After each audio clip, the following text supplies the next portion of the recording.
Atmosphere আমাদেরকে বজায় রাখতে হবে, যে অ্যাটমসফিয়ার আমরা কখনো পতিত স্বৈরাচারকে আর কখনো এখানে সুযোগ নিতে দেব না। যেভাবেই হোক, দীর্ঘদিন অনির্বাচিত অবস্থায় একটা সরকার পরিচালিত হলে যে সমস্ত সমস্যা দিয়ে উৎপত্তি হয় সেটা এখনো হয়েছে। সেই জন্য আমরা বারবার তখন থেকেই পার্সু করতেছিলাম, বলতেছিলাম যে যথাশীঘ্র সম্ভব নির্বাচিত একটি রাজনৈতিক সরকার প্রতিষ্ঠা হওয়া দরকার। তা না হলে পৃথিবীর বিভিন্ন দেশে এ সমস্ত অভ্যুত্থান পরবর্তীতে যা কিছু দেখা হয়েছে, যে সমস্ত সিমটম, সেই সিমটম এই দেশেও উৎপত্তি হবে এবং হয়েছেও তাই। এখন আরো বিলম্বিত হলে আরো বেশি সমস্যার উদ্ভবের সম্ভাবনা বিস্তর।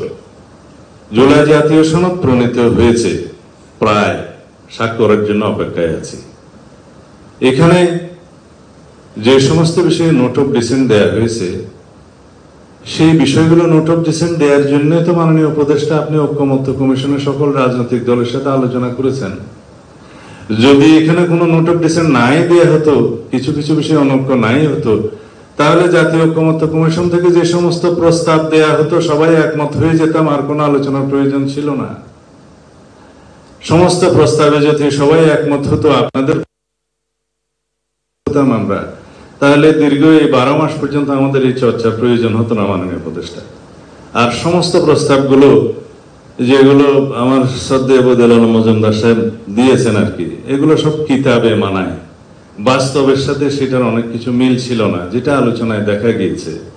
বাংলাদেশের রাজনৈতিক সংস্কৃতিতে এবং রাজনৈতিক ইতিহাসে যেগুলো সম্ভব, আমাদের কালচারাল স্টেটাসে যেগুলো সম্ভব, আমাদের মানবাধিকার পরিস্থিতি যেগুলো সম্ভব, ইভেন জুডিশিয়ারি জাজমেন্টও সেগুলো বিবেচনায় জুডিশিয়ারি জাজমেন্ট দেয়। কারণ এটা ব্রিটিশ নয়, এটা আমেরিকা নয়, এটা বাংলাদেশ। এখানে আমাদের ধর্মীয় কালচারকে বিবেচনায় নিতে হয়, আমাদের সামাজিক কালচারকে বিবেচনায় নিতে হয়, আমাদের দীর্ঘদিনের চর্চিত রাজনৈতিক কালচারকে বিবেচনায় নিতে হয়। সেই জন্য আমরা গ্রাজুয়াল একটা পর্যায়ে এমন অবস্থায় এসেছি যে আমরা সবাই এখানে আছি আপনার নেতৃত্বে। কেন আছি? যে এমন একটা অ্যাটমসফিয়ার আপনি ক্রিয়েট করতে পেরেছেন, গণ অভ্যুত্থানের মধ্য দিয়ে ছাত্র জনতা রক্ত দিয়ে এটা ক্রিয়েট করতে পেরেছে, যে আজকে সকল রাজনৈতিক দল একটা সৌহার্দ্যপূর্ণ পরিবেশে অম্লমধুর আলোচনা করে একটা সিদ্ধান্তে আসতে পারে। কিন্তু মাননীয় উপদেষ্টা, আমাদের কন্টিনিউয়াস সমর্থন আপনার প্রতি ছিল, আছে, কিন্তু এটা কন্ডিশনাল। আমাদের সমর্থন আরো অব্যাহত থাকবে, এটা সীমাহীন নয়। আমরা চাই আপনার নেতৃত্বে একটা ঐতিহাসিক নির্বাচন, এটাই হচ্ছে কন্ডিশন।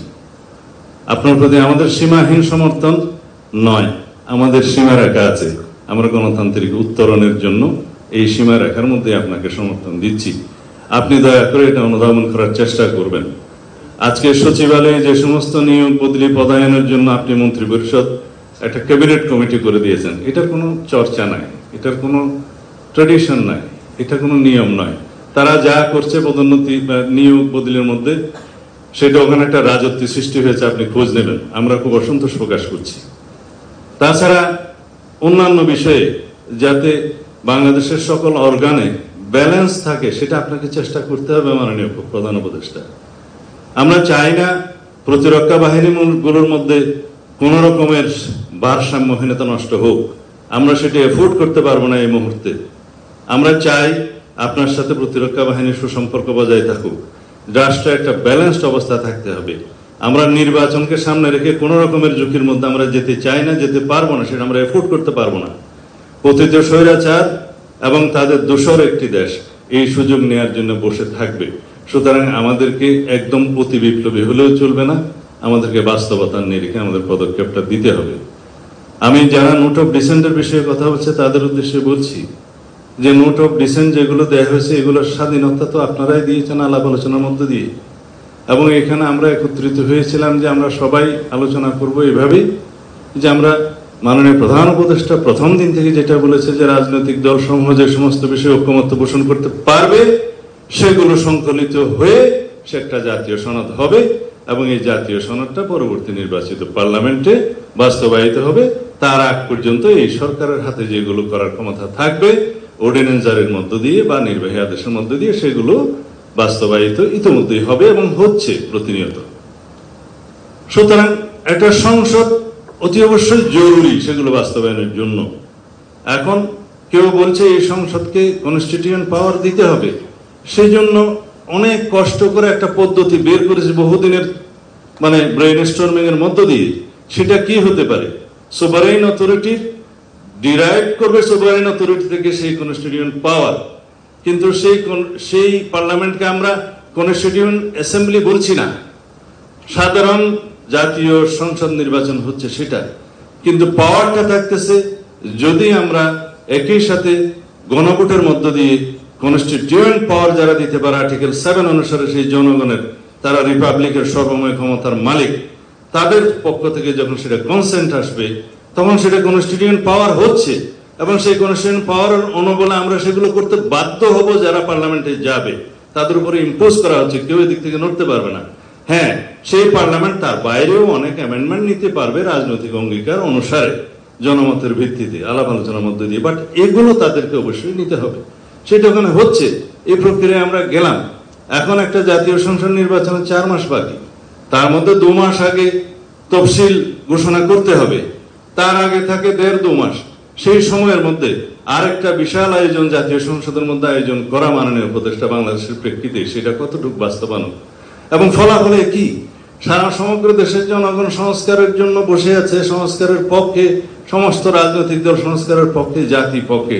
এখানে নেগেটিভ ভোট কয়টা পড়বে হাতে গোনা যাবে, সবাই পজিটিভই দেবে। বাকি রইল নোট অফ কনসেন্টের জন্য। মাননীয় প্রধান উপদেষ্টা বলাই আছে যে সমস্ত রাজনৈতিক দল নির্বাচনী ইশতেহারে নোট অফ ডিসেন্ট গুলো উল্লেখ করে জনগণের ম্যান্ডেট প্রাপ্ত হবে, তারা সেইভাবে নোট অফ ডিসেন্ট গুলো বাস্তবায়ন করতে পারবে। এখন আমাদের কিছু নোট অফ ডিসেন্ট আছে, অন্য একটা দলের কিছু নোট অফ ডিসেন্ট আছে, তারা যদি সংসদে ম্যান্ডেট প্রাপ্ত হয়ে যায়, সেরকম মেজরিটি পায়, তাহলে তারা সেটা বাস্তবায়ন করবে। আমরা খুব বেশি বিষয় ওখানে উল্লেখ করিনি, কয়েকটা বিষয় আছে বাস্তবতার ভিত্তিতে করেছি। আমরা 70 অনুচ্ছেদে যখন প্রথম অনুচ্ছেদ 70 অনুচ্ছেদে আমরাই রাজি হই প্রথম নোট অফ ডিসেন্ট সহকারে, যে হ্যাঁ এমপিদের স্বাধীনতা 2 ক্ষেত্রে থাকবে না, অর্থ বিল এবং আস্থা ভোট। বাকি অনেকে বলছে এটার সাথে সংবিধান সংশোধনও থাকতে পারে, এগ্রিড। আমরা বলছি তার সাথে আরেকটা থাকুক, যে দেশে যুদ্ধ পরিস্থিতির মতো কোনো পরিস্থিতি হলে সেই সময় যেন এমপিরা স্বাধীনভাবে ভোটটা দিতে না পারে দলের পক্ষে। এটা খুব মেজর কিছু নয়। প্রধান বিচারপতি নিয়োগের ক্ষেত্রেও একই। কেউ বলেছে আপিলের ডিভিশন থেকে নিয়োগ করতে হবে, সেটা একটা ডেভেলপমেন্ট, আগে সেই বাধ্যবাধকতা ছিল না, যে কাউকে বানানো যেত। আমরা বলছি এটা এগ্রি, কিন্তু 2 জনের অপশনটা প্রেসিডেন্টের হাতে থাকা এই জন্যই ভালো, যে হঠাৎ করে যদি কেউ সিনহার মতো লোক এসে যায়, সেই ক্ষেত্রে একটা অসুবিধায় পড়তে হবে জাতিকে। কারণ যে সমস্ত রিক্রুটমেন্ট হয়েছে জুডিশিয়ারিতে, আপনারা সবাই জানেন, যা আরো 15 বছর লাগবে এগুলো ক্লিন আপ হইতে। তো সুতরাং একটা অপশন থাকলো, এগুলোই নোট অফ ডিসেন্ট, ছোটখাটো। আমরা বলেছি আমরা দ্বিতীয় চেম্বার চাই, আপার হাউস চাই, 100 সদস্যের চাই, কিন্তু সেই নিয়োগ প্রক্রিয়া বা মনোনয়ন প্রক্রিয়া বা নির্বাচন প্রক্রিয়া নিয়ে একটু নোট অফ ডিসেন্ট আছে, 2 রকম প্রক্রিয়া আছে।